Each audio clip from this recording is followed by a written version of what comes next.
Hi everyone, very warm welcome to YouTube channel cook with me by Vartika. आज इस video में मैं आप लोगों को बताने वाली हूँ कि गाय के दूध से मक्खन किस तरह से बनाया जा सकता है। गाय के दूध का मक्खन बहुत ही ज़्यादा हेल्दी होता है, काफ़ी ज़्यादा न्यूट्रिशियस होता है। आप चाहें तो इसको अपने पराठे के साथ में खा सकते हैं या फिर बाद में आप मक्खन का इस्तेमाल कर सकते हैं देसी घी बनाने के लिए। हम लोग घर पर रोज़ाना 1 लीटर गाय का दूध लेते हैं।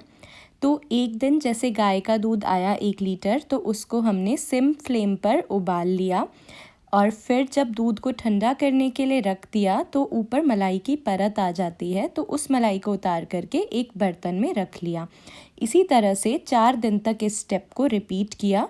तो इस तरह से हमारे पास टोटल 4 लीटर गाय के दूध की मलाई इकट्ठी हो गई।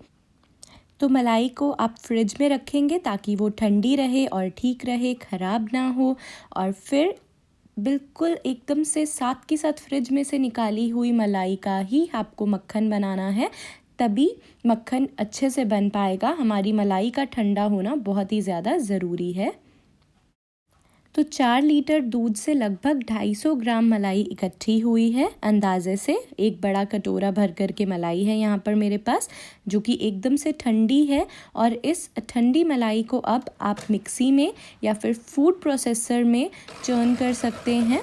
आप चाहें तो हाथ से भी कर सकते हैं, जो हैंड ब्लेंडर होता है उसकी मदद से, या फिर चम्मच से चला करके, बट हम घर पर इस तरह से करते हैं। तो फूड प्रोसेसर में लगभग 1 मिनट के लिए अच्छे से आप इसको चर्न कर लेंगे। इसके बाद आप खोल करके देख लें और जो भी साइड में थोड़ा बहुत इधर उधर मलाई का जो मक्खन बनने लगा है वो लग जाता है, तो उसको चम्मच से एक सार कर लें, इकट्ठा कर लें और फिर ढक दें वापस से, और वापस से चर्न करना है अब हमें इसे।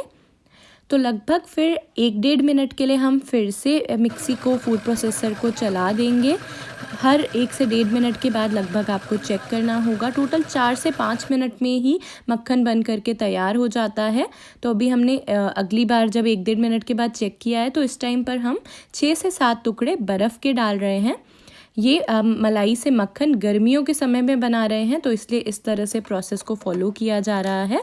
अब हमने बर्फ़ के कुछ टुकड़े डाल दिए हैं, वापस से मिक्सी को बंद करके 1-1.5 मिनट के लिए चला दिया है।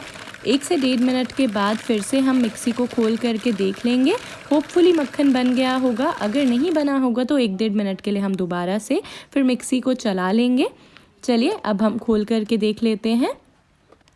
तो यहाँ पर मक्खन का जो ये सॉलिड पार्ट है ये सेपरेट हो गया है और दूध अलग से सेपरेट हो गया है, यानी कि मक्खन हमारा बन करके तैयार हो गया है।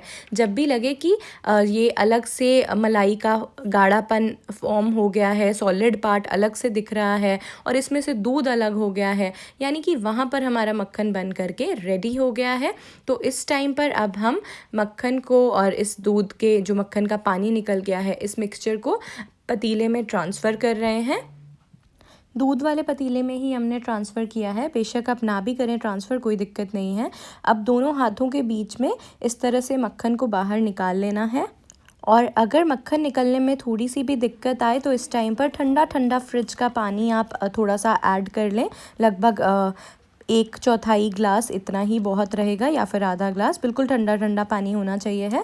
फिर मक्खन एकदम से अच्छे से सॉलिड होकर के बहुत ही आराम से निकल पाता है। हाथ से इस तरह से आप निकाल सकते हैं, या फिर आप एक बर्तन ले सकते हैं, उसके ऊपर छन्नी लगा सकते हैं और उसके ऊपर फिर इस मिक्सचर को ऐड कर सकते हैं। तो ये मक्खन का पानी अलग हो जाएगा और मक्खन इस तरह से निकल आएगा। या फिर आप इसी तरह से जैसे हमने बताया है इस तरह से निकाल सकते हैं। क्योंकि हमने बहुत ही कम क्वांटिटी दूध लिया है, काफ़ी कम मलाई ली है, तो इसलिए ऐसे ही हाथ से बहुत ही इजीली मक्खन निकल करके रेडी हो जाता है।